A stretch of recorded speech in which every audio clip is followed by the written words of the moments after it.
আজকে আমরা চলে এসেছি মাওয়া। মাওয়া আসার পর আমাদের সাথে কি কি হলো দেখতে হলে সম্পূর্ণ ভিডিওটি দেখুন। দুপুরের দিকে আমরা মাওয়া যাওয়ার জন্য রওনা হই। দুই ভাইস্তেই খুব খুশি দেখে বোঝা যাচ্ছে। অনেক দূরের পথ যেহেতু এই জন্য আমাদের প্রথম কাজ বাইকে আগে অকটেন ভরে নিতে হবে।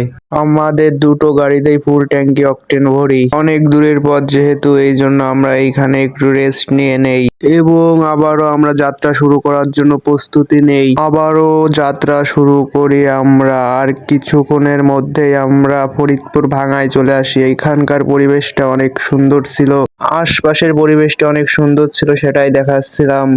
আর এইদিকে আমার ভাইস্তে খুবই খুশি, দুই ভাইস্তে অনেক খুশি, বোঝা যাচ্ছে তাদের মুখ দেখেই।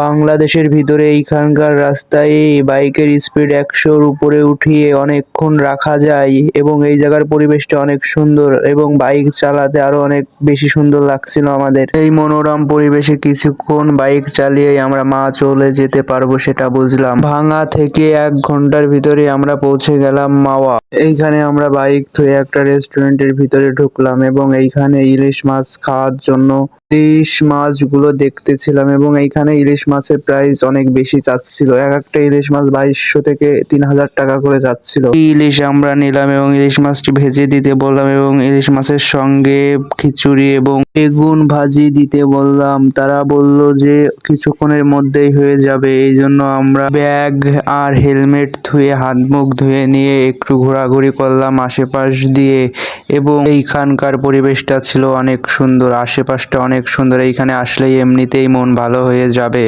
আমরা আশপাশ দিয়ে ঘোরাঘুরি করে কিছু ফটো তুলে নিলাম এবং আমাদেরকে বলা হলো যে আমাদের খাবার রেডি হয়ে গেছে, এই জন্য আমাদের টেবিলে যাইতে বললো এবং আমরা টেবিলের দিকে চলে আসলাম। এসে দেখলাম আমাদের টেবিলে পুরো খাবার দিয়ে ভর্তি করে রেখেছে এবং আমাদেরকে খুবই সুন্দরভাবে পরিবেশন করেছে খাবারগুলো। এইখানের খাবারের টেস্ট মোটামুটি ভালোই, আমরা খেয়ে যা বুঝলাম।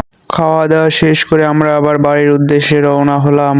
রাতের মনোরম পরিবেশ উপভোগ করতে করতে আমরা বাড়ির দিকে যাচ্ছিলাম। আমাদের এই রকম ভিডিও যদি আপনার ভালো লেগে থাকে তাহলে ফেসবুকের থেকে দেখলে ফলো দিন এবং ইউটিউবের থেকে দেখলে সাবস্ক্রাইব করে রাখুন। আর নেক্সট আমরা কোথায় যেতে পারি সেটা কমেন্ট বক্সে জানিয়ে যাবেন এবং সবাই ভালো থাকেন, আমাদের জন্য দোয়া করেন। আসসালামু আলাইকুম, ভালো থাকেন সবাই।